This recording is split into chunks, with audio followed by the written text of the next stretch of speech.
Midi Libre, en direct, au cœur de l'événement. Depuis le Salon régional de l'immobilier de Montpellier 2015, nous accueillons sur le plateau midilibre.fr deux juristes appartenant à l'Agence départementale de l'information sur le logement avec Olivia Cano, bonjour. Bonjour. Et Elsa Ortiz. Bonjour. Bienvenue, mesdames. Quand on parle d'immobilier, évidemment, on parle de logement. Beaucoup d'entre vous ont peut-être des problèmes pour se loger. Alors, on va évoquer justement ces difficultés avec l'ADIL. Mais avant toute chose, Olivia, l'ADIL, qu'est-ce que c'est ? Alors, l'ADIL, c'est une association au droit à l'information au logement. Donc, précisément, c'est une association de droit privé.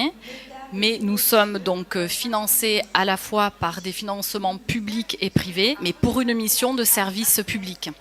Alors il y a une participation du Conseil général, mais aussi de banques, de la FNAIM, d'autres associations telles la CLCV par exemple. Tout à fait, voilà, on a une grosse partie par le Conseil général et le reste effectivement ça peut être des banques, d'autres associations comme la CLCV. Voilà, donc on est financé un petit peu par l'ensemble de ces personnes-là. Et donc, nous informons donc, tant les propriétaires que les locataires. Donc ça, c'est important. Nous les informons donc, sur différents thèmes. Le locatif, la copropriété, le fiscal. Et aussi, donc, nous apportons donc, des consultations donc, gratuites. Il suffit évidemment de se manifester. On a un site internet, Adilero, où on a tous ces renseignements, Olivia. Oui, sur notre site internet adil34.org, donc où on a pas mal d'informations. Et puis donc on peut nous voir donc aussi, nous sommes au 4 bis rue Rondelet sur Montpellier et aussi donc dans d'autres permanences. Nous consulter aussi par téléphone. En tant que juriste, j'imagine que vous avez à faire, vous l'évoquiez, entre les propriétaires, les locataires, les bailleurs, etc. Un rôle prépondérant et important parce que bien souvent, vous arrangez un petit peu les choses, vous informez, mais vous arrangez aussi parfois certains soucis.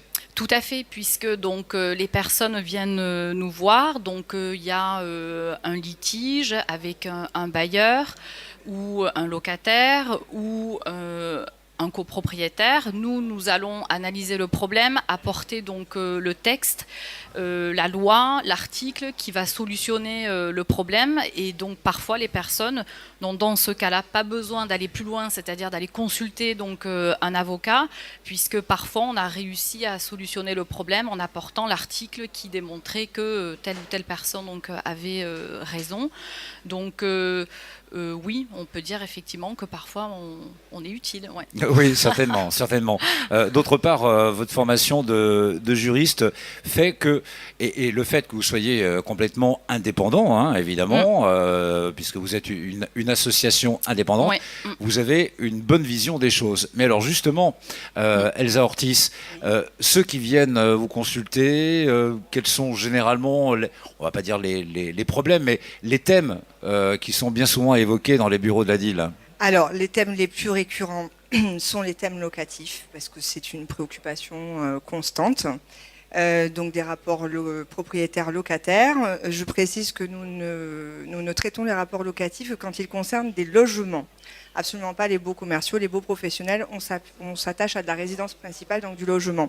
Le locatif, bien entendu. Ensuite, beaucoup de questions liées au contrat, aux achats de biens immobiliers, contrats de construction, contrats d'achat, contrats de vente, contrats de réservation, les garanties liées à toutes ces opérations de vente et de construction.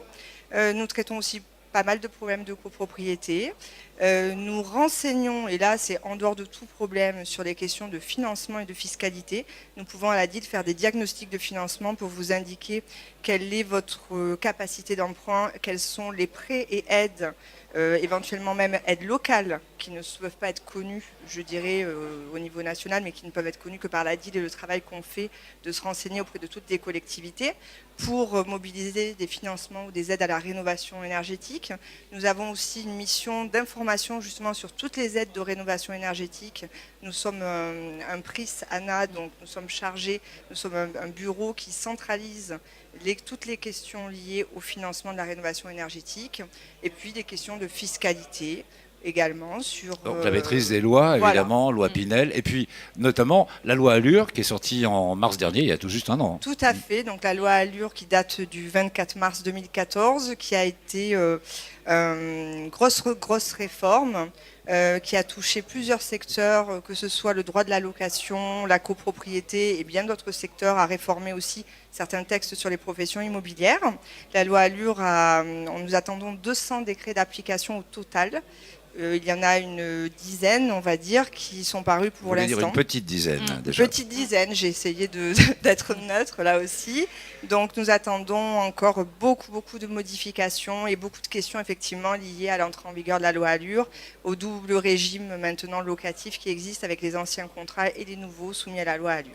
Nous sommes Voilà. au mois de mars, va arriver la fin de la période de l'interdiction des expulsions. Elles vont reprendre Tout à prochainement. fait. Ça aussi, c'est un sujet que vous avez à traiter. Tout à fait. Je suis d'ailleurs à la DIL plus particulièrement chargée, moi, de la prévention des expulsions. Il faut savoir que nous avons une convention avec le barreau de Montpellier pour la prévention des expulsions. Nous recevons tous les lundis après-midi les personnes qui sont en situation d'expulsion ou sont menacées par une procédure d'expulsion. D'abord pour essayer de faire en sorte qu'on n'arrive pas à une procédure d'expulsion.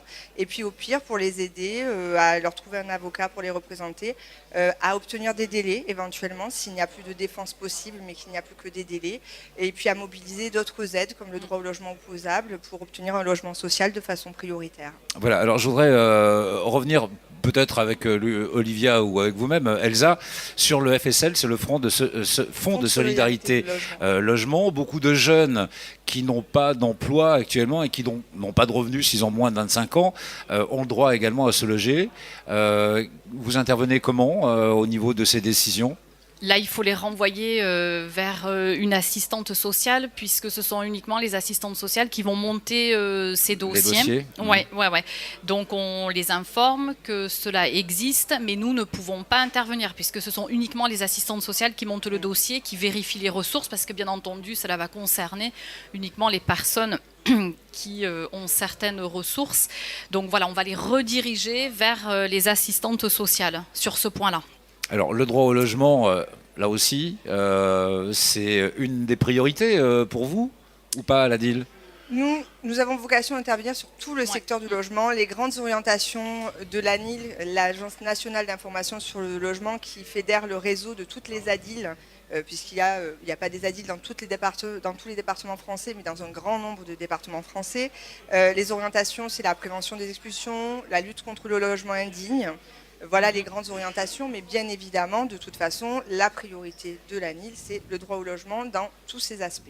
Alors on sait qu'ici, sur le salon régional de l'immobilier, malgré tous les efforts de tout un chacun ici présent, il y aura encore des gens qui ne pourront pas se loger, d'autres qui sont dans des impasses financières. Alors n'hésitez pas, l'ADIL, l'agence d'information au droit du logement, est présente ici dans notre département de l'Hérault. Vous êtes installé à Montpellier, rue Rondelet, c'est bien cela ? Oui. 4 bis. 4 bis Rondelet, c'est notre centre principal. Nous avons également un centre à Béziers. Et puis une quinzaine de permanences sur l'ensemble du département. Qui sont assurées sur tout le département.